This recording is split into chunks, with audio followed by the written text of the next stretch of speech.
Hello everyone, welcome to another book recommendation video. I'm sorry there's no main presentation at the moment, but you are getting two smaller videos coming out on the same day, so hopefully that makes up for a little bit.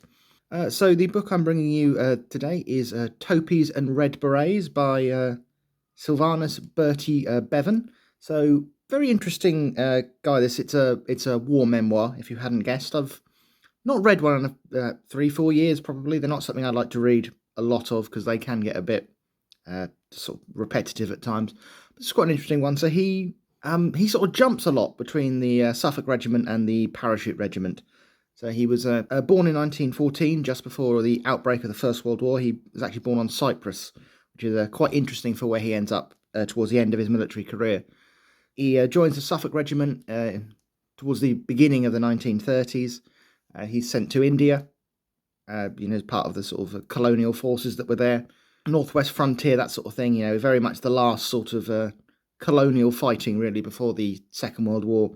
He's then asked if he wants to join the Parachute Regiment. Not the ones you normally think of, wasn't like 1 para, 2 para, 3 para. It was the 50th Indian Parachute Brigade, who don't get a lot of mention in history, and it's quite nice that there is a book sort of focusing more on some of the aspects of what they did. So he's with them for a while, mostly training in India, and they're then sent to the Middle East for a little while, but not a huge amount goes on for them there.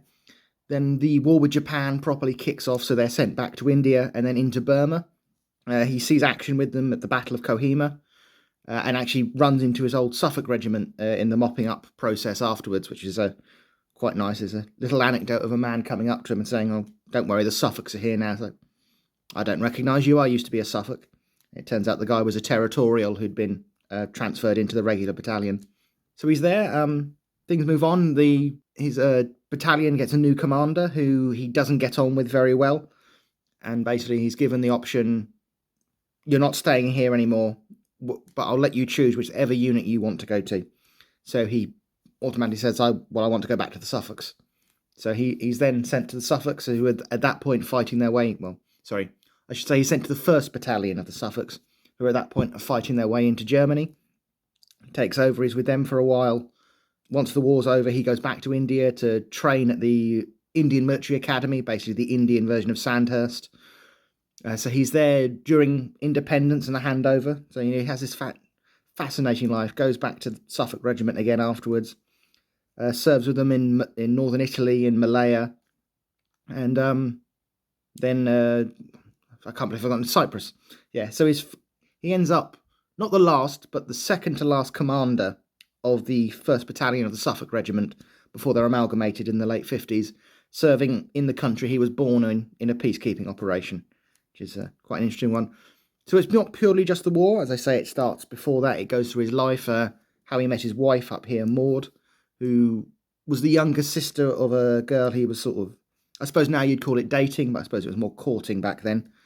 And how he always had feelings for her, but they never really got together properly until during the Second World War, after her first husband was killed. So it's a very interesting book. It's not hugely detailed in places. I think it's quite possibly because of his positions. He spent quite a bit of time as an intelligence officer at points. He was never involved in much direct fighting. So passages do pass. It's like, oh, okay, I suppose that's that battle over with then. I suppose that's just as it was for him. It's a very interesting book, very unique perspectives, especially on an Indian unit that doesn't get much recognition in Britain anyway. Until that point, I didn't know the Indian Parachute Battalion actually formed. I'd heard about it, but I thought it was we should do this, and then it just never happened. But no, they fought and they bore the brunt of the fighting at Kohima, apparently. Yeah, so I'd recommend it to anyone. It's quite a short book. Well, you can probably tell from the amount of time from my last recommendation video to this one. It's not very long. I was able to get through this book very quickly because it's not only is it short, it's a very engaging read. He more or less says at the beginning he was writing this for his grandchildren, really, who most were now at this point living in Australia. So it's quite nice to sort of see that, and he does drop in little tidbits of who people are, and he does seem to live quite a charmed life because, as I say, when he came back from India at one point, he's waiting to join the 1st Suffolks. It's just at the time Operation Market Garden is beginning, and he's more or less realised that, oh, if I'd come back a week earlier, they wouldn't have let me go to the first Suffolks. I'd be on one of the planes because, I'm a trained paratrooper. And he loses several friends because of Market Garden, basically. One interesting thing about this book, I bought this online. Funnily enough, they actually sell this book at the Suffolk Museum, which is Suffolk Regiment Museum, I should say, which is one of the other videos coming out today. I think this might be signed by him now I look at it. I could be wrong. Oh, sorry. I could be wrong, but that does look like Bevan to me. But who knows? It's not why I bought it, but I'd only noticed that after I started reading it. I just assumed it was a just someone signing it to a family member, but no, that actually might be signed by him, which is quite nice. So yeah, it came out in this mid-90s, 1995, which is quite weird because you've got him talking about going into the Middle East, into sort of modern-day Iraq, and he's likening it to, oh, I wonder if this is what they did a few years ago in the Gulf War, which is quite a strange concept to get into. Talking about it in the 40s, but also it had also just happened in their very couple of years back for them. Yeah, so it's a very nice book, laid out as you'd expect for sort of war memoirs. Maps and that appear every now and then of places he'd served and been in. As I say, it's a nice book, but it has a very melancholy ending. Basically, it doesn't finish when the war finishes or his time in the military. It does state the last few years of his life where he was, he thinks unjustly just sort of kicked out.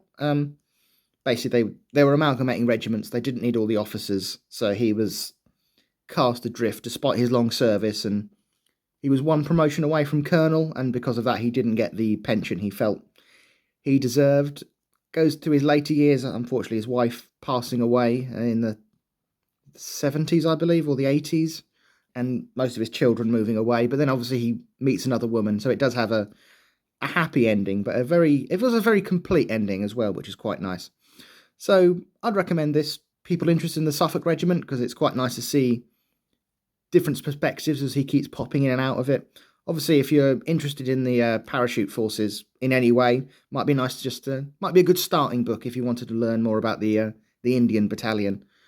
Yeah, as I say, it doesn't go into much depth of anything, so I wouldn't base a huge amount of research on it, but it's certainly worth a read if you're looking for a good book to read. So I'll sort of bring this video to an end here, and I'll now get started on the other one for you. So I'm hoping you're all having a good day wherever you are in the world, and I will see you soon with the next one.